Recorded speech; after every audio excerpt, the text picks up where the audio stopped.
King Lagerfeld here, back with another video reaction. And today we're going to be doing a Nick Crowley video.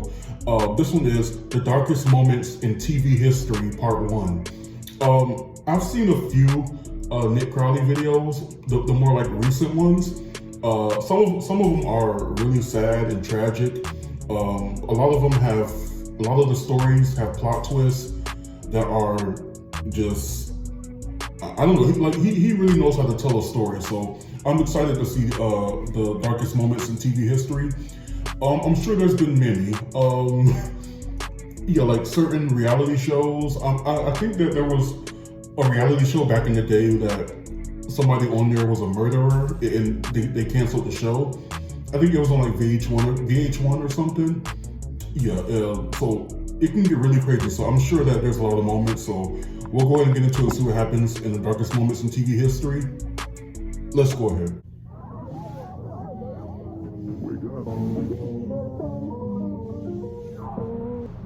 It was a typical day in the world of daytime television. Infomercials, soap operas, and highly scripted legal shows filled viewer screens, with one of the more popular at the time being a program called Christina's Court.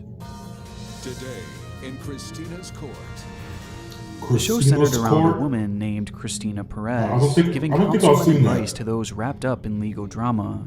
And on this particular morning, Judge Judy, Sean Harris would be featured filing suit against his ex-girlfriend in the hopes of recouping rent. Every month it would be something different, you know? Like what? I ain't got it this month because I got to do divorce court. I'm like, man. So you let her go 9 months without paying rent? Now, like I said, these shows were very obviously scripted, at least to some degree. And with Sean himself being a professional comedian, it led to countless funny moments and what turned out to be one of the show's more iconic episodes, with by far the most he just came on the show to promote himself when things seemed to deviate from the script. Typical. Lots of people do that. People in love, they yell at each other all the Oh, time. that's true. Ask him, he's been married for how long? over 27 years. Over 27 Look at him though, years. he look mad. Oh. Don't look happy, brother.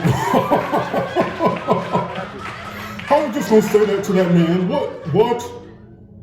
Oh. Here, we see the comedian on taking back TV? Christina's bailiff, a man named Renard Spivey, who was an integral part of the show, being the judge's sidekick for years and years. Though it wasn't often that he found himself at the end of a joke like this, as Sean suggests that Renard looked unhappy when it was revealed that he had been married for over 27 years.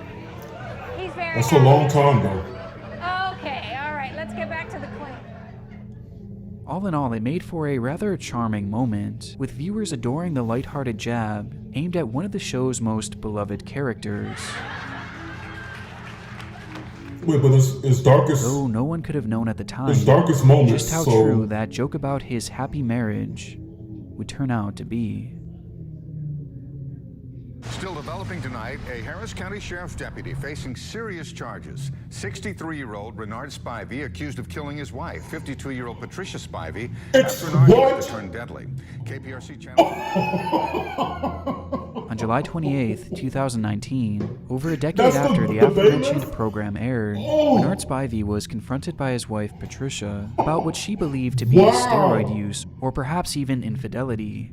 And in the midst of this heated argument, the comedian was telling the truth and shoot his wife once in the arm and then in the chest. What the hell? Shortly after, police would find her lifeless body crumpled in their bedroom closet. Oh my god. Now, after years and years of taking part in this once famed legal show, Spivey can be found alone in his prison cell, where he'll likely remain for the next 14 years of his life, for murdering the woman that he was so happily married to, turning what was once one of Christina's Court's most iconic moments into one of the darkest examples of irony in all of television history. He told one joke and he didn't even know it was true. When you find a good woman, you gotta hang on for dear life. Because that's so my advice as a happy woman, married woman. I'm not laughing about what happened, but that is insane.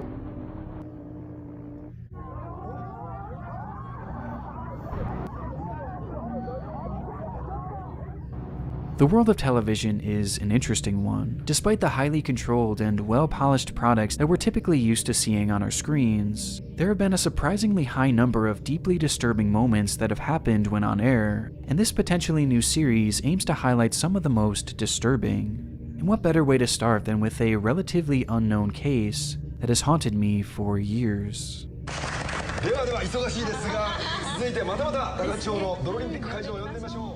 Saturday, June 14th, 2008, a Japanese TV station called Television Miyazaki is running its standard live programming, which on this day was set to feature a game show-like segment in the remote rice fields of Takachi Hocho.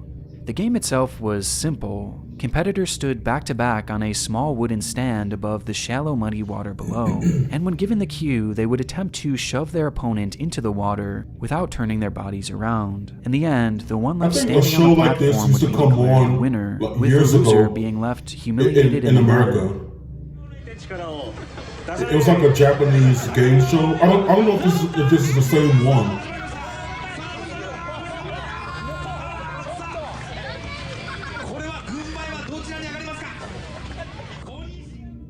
Round 1 goes off without a hitch, resulting in the losing contestant being covered It was head like to toe in thick 2007, brown sludge, 2008. with the whole atmosphere So it might perfectly be. encapsulating the craziness and high-energy charm that you would expect from a Japanese game show made at the time. And so far, everything was all in good fun, with this excitement it's only gotta turn dark. escalating as the contestants convince one of the show's hosts, a man named Tatsuchi Yanagita, to join in on the competition.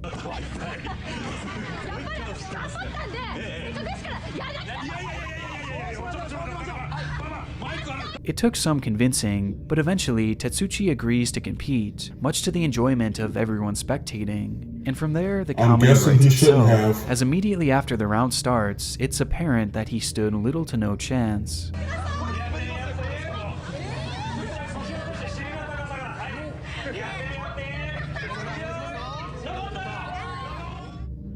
And upon instantly losing his balance, Tatsuki reacts in a split second and dives off the platform, landing headfirst into the muddy water below, which causes his body to fall limp. Limp? The water that he had just dove into was merely 6 inches deep, with the rest consisting Did he of a break his thick neck? layer of mud, which his head would strike directly, instantly causing his neck to break. Oh. And in that Oh. very moment, Tatsuchi would be irreversibly paralyzed, leaving him unable to move from the neck down. Wow. It was a tragic accident. Wow. However, the accident itself is far from the most awful part of this live broadcast, That's so messed with that up. coming immediately after. Unaware of Tatsuchi's severe injury, the crew believed that he was merely playing a prank on them, No, and pushing just his head joking back in the around. water. Oh. And so they left him there, face first in the water, and proceeded to shove his face even deeper and deeper into the mud, splashing even more on top of his head to rub in the fact that he had lost. Okay, clearly he's not moving. Why would he stay underwater for that long? If he's okay, what are they doing?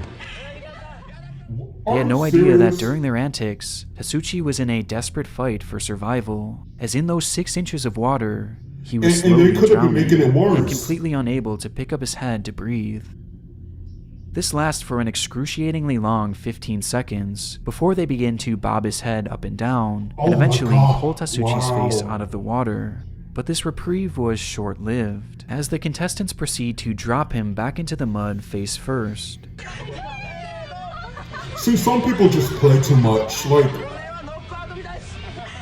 make sure he's okay first. He It wasn't is so moving. incredibly painful to watch, and made all the more disturbing with the over-the-top They're hysterical just laughter lifting his head coming and from dropping everyone it. around him, who are completely oblivious to He the probably situation wasn't in even front of fully them. paralyzed before Finally, they did after that. what feels like an eternity, Tatsuchi is hoisted above the water, and the camera switched back to the main broadcast, ending both Tatsuchi's and the viewer's pain.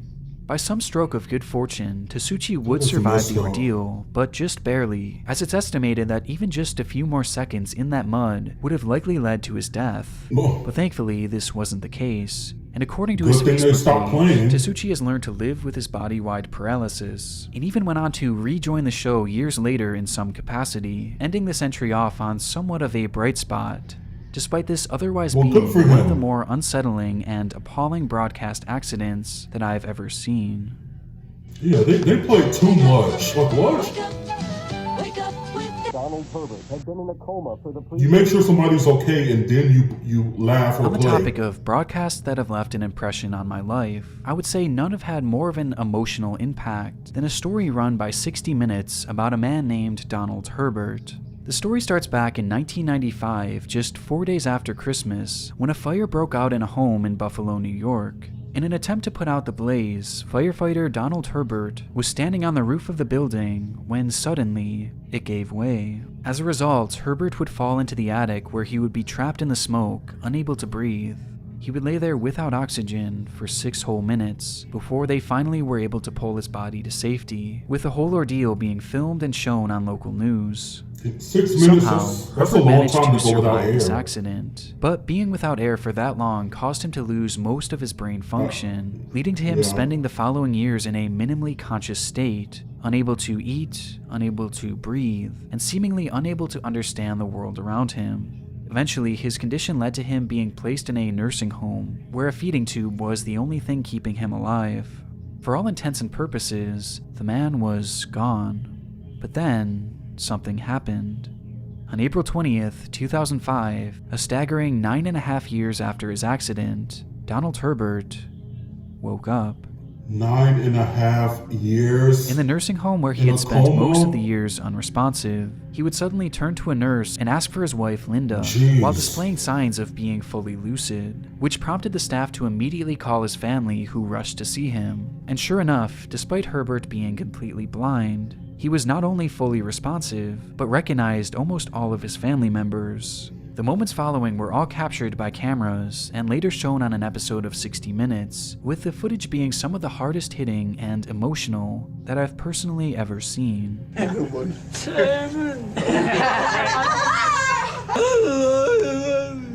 How long have I been crying?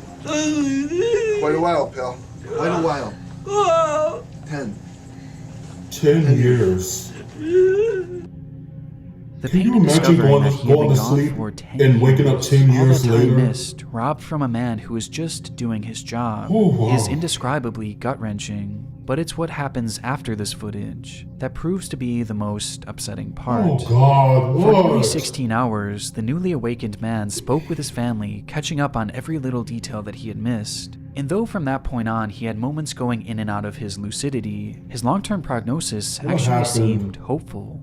Throughout the next few weeks, Donald was surrounded by family members at all times, not only to take advantage of every single second that Herbert was awake, but also for his own safety as well, as since his awakening, he would thrash violently in his sleep, as if he still believed he was trapped in that blaze. And so to ensure his safety, at least one family member would be stationed with the man while he slept.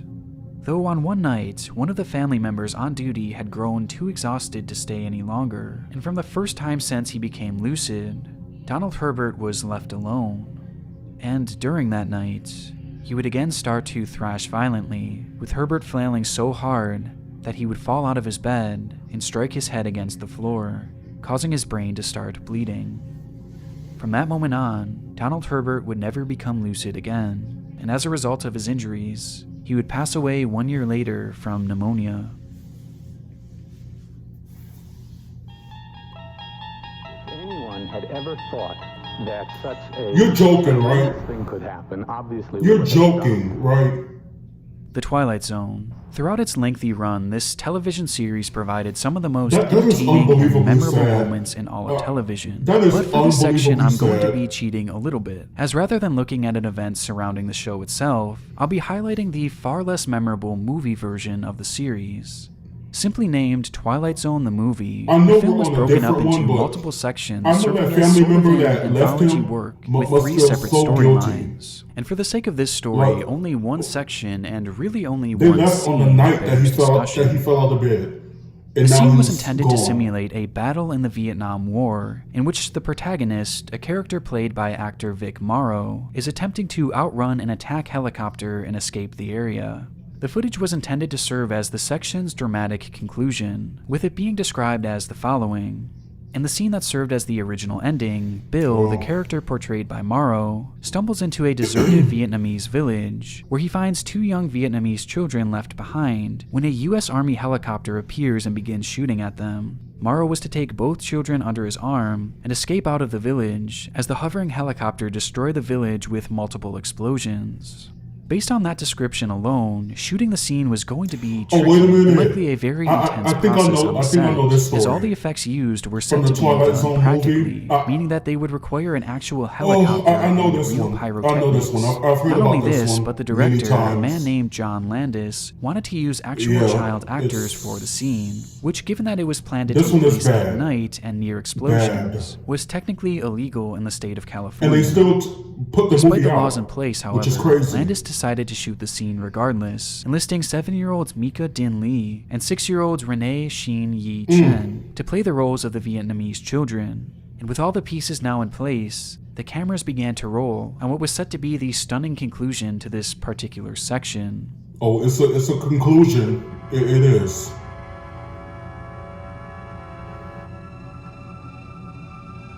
Whoa. As the scene starts, the spectacle of it all can't be understated, as the lighting, setting, and the pyrotechnics truly set a haunting tone. However, unbeknownst to the production team, there was a major problem developing. As stated prior, all the effects you see here are real, and during the scene there was an actual helicopter flying just above the actors, which by itself was already very dangerous, and made even more so due to the pyrotechnics. For the pilots, the explosions launched in the air created fireballs in the sky, making things much more difficult to navigate, but those on the ground were never made aware of this. And being pressed to make things look even more and more intense, the crew decided to double down on their explosions, launching 2 massive charges back to back. A decision that proved to be a costly one, as the second blast was so strong that it dislodged the helicopter's tail prop, causing the craft to spin uncontrollably. And within mere seconds, as the cameras roll on the 3 actors trudging their way through the water,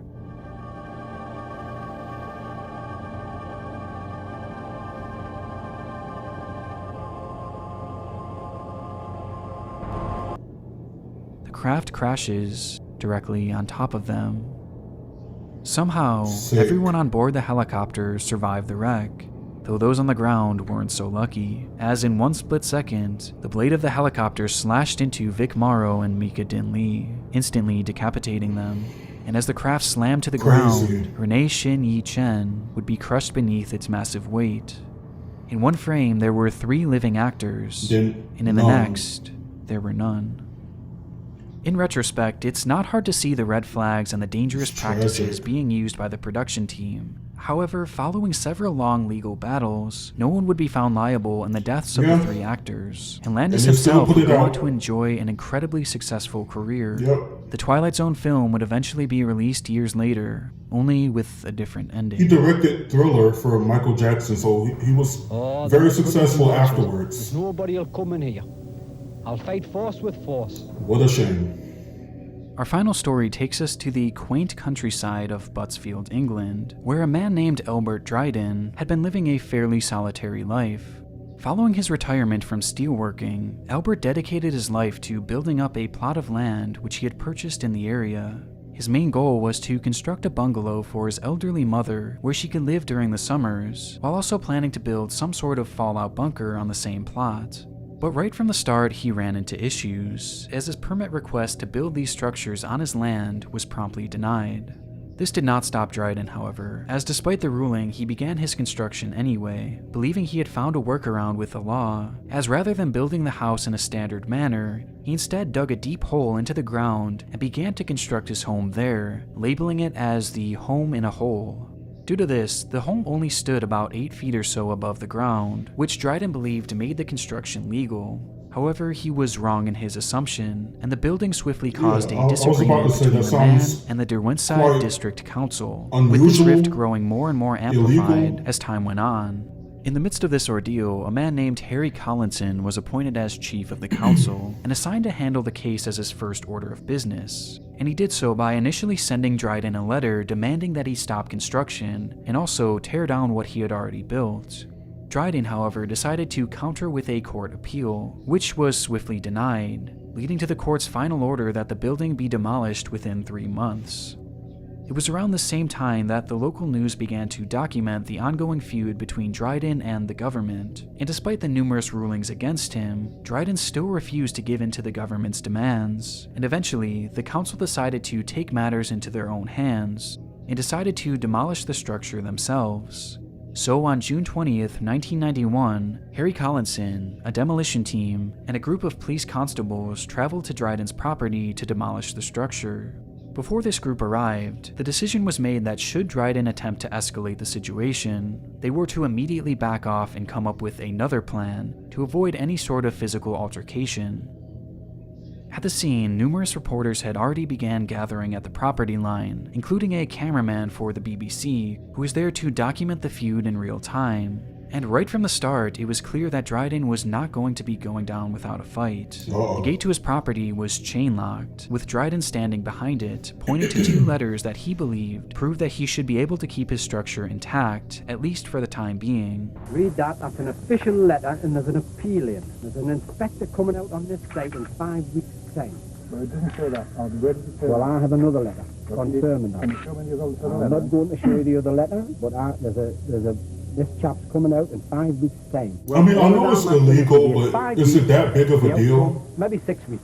If he wants an underground home? I'm satisfied, Albert, that there's nothing in these documents that affects the legality. If he's not digging up pipes, then it should be okay. However, Dryden's request for more time was clearly falling on deaf ears, and realizing this, Dryden began to grow more and more agitated, with his tone quickly turning far more menacing. If you don't open the It's about gate, to get dark. now, we'll obviously have to take the fence down with the machine. So, if you want, you can have some time to remove the fence yourself to minimize the damage. Do you want to do that? Any damage that's subsequently caused as a result of you preventing us doing that will be your liability. Well, you might not be around to see the outcome of this disaster. Oh, Now, you've been warned. did he say you might not be around to see the outcome? You will go away now. And wait 5 weeks. At that point, I'm leaving. What are you talking about? I might not be here. If you show me the letter referring to the I 5 can't weeks show you delay, the letter. we will conduct... That was clearly a threat. At this point, Why are based we on their still initial here? plan, the crew should have certainly turned back, Right. as it was now getting to the point that Dryden was outright threatening Collinson, warning him that if he were to step on his property, that something awful was going to happen. And though this did cause Collinson to take a few steps back, he still remained steadfast in carrying out the task and remained on the edge of the property line, standing his ground even when Dryden escalates the situation even further. I mean, at this point, just go home. Like, is it worth your life? Like, he threatened you. Go home. Call the cops. Get somebody else involved. Oh, see, now it's... As the two stand face to face, Dryden brandishes his pistol and points it directly at Collinson. And wanting to ensure the man's combative behavior was being documented, Collinson asks the cameraman to get a shot of his gun, cares if it's which documented? subsequently Go leads home. to this moment. It's your life. What? Can you get a shot of this gun? Okay. You're worried about clout and your career. In an instant, with cameras Is that rolling, smoke? Dryden fires a I shot saw the directly into smoke. the chest of Harry Collinson, and then fires another at the crowd standing before him, leading to things devolving into a chaotic scene of running and screaming. Oh, now we want to run? As more shots Now? were fired from a pistol, the camera crew and Look North reporter Tony Belmont ran for cover.